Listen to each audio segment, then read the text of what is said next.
What's going on, YouTube? This is SG1 Sports, and you're watching our SEC football channel. Mark Rogers TV, the voice of college football, breaking down the game we love, even in May. Best discussion, debate, and analysis you're going to find anywhere with the very best in bloggers, broadcasters, and writers as we talk up Ole Miss. And while there was not a position group in the country that could match Clemson's defensive front, and we saw that at the NFL draft, and even the guys they leave behind, people aren't tuning into the NFL draft to watch defensive linemen come off the ball and hit dummies and blocking sleds. We tune in to watch guys run fast and spin around and catch footballs.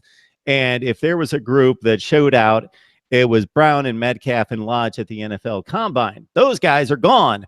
And you've got some talent left over, but obviously the guys that made all the plays last year, they're pretty much gone, aside from Elijah Moore, who as a freshman had a nice season. So set us up at wide receiver, Jake.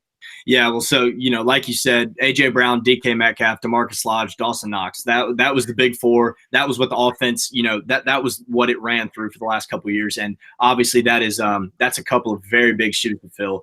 But returning this year, Elijah Moore, he's kind of the centerpiece of this whole thing in my mind. He last year as a freshman he played. He's a smaller guy, only about 5'8", but he's got a lot of speed. They had him in the slot a lot last year, and he was able to rack up a few hundred yards and get some good experience playing SEC ball. To where this fall, when he's called on for more plays, hopefully it won't be too much of a workload for him, I guess. But he's the centerpiece. Braylon Sanders is another guy that had a chance to play last year due to some injuries.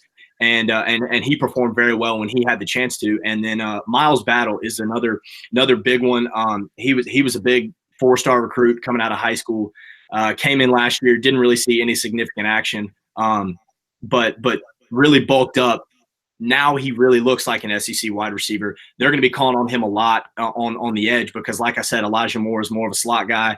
Braylon Sanders is kind of a hybrid, but tended to play more on the outside.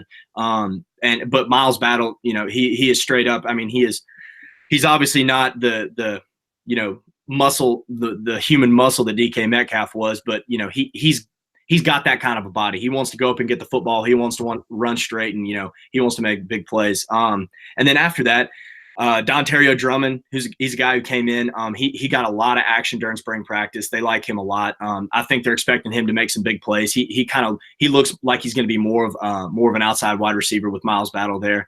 And then the Rebs signed Dennis Jackson, Jonathan Mingo, two big 4-star guys from Mississippi. The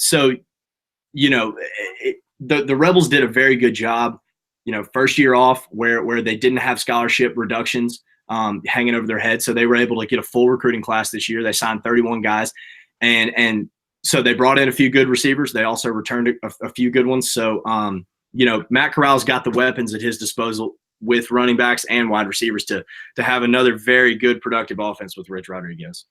Yeah, when you look at Moore and Sanders' numbers, most of them came against the lesser opponents, although Moore had a huge day against South Carolina, 11 catches for $129, and down near the end of the season against the likes of Texas A&M and Vandy in the SEC, he started to become more of a factor in the offense. And Jackson and Mingo, got to be excited about those two guys, both ranked in the top 32 in the nation, according to 247's composite. Thank you for watching this video. If you're an SEC football fan, please subscribe to the channel. Leave us your thoughts down in the comments below. And for the latest in SEC football, keep it right here.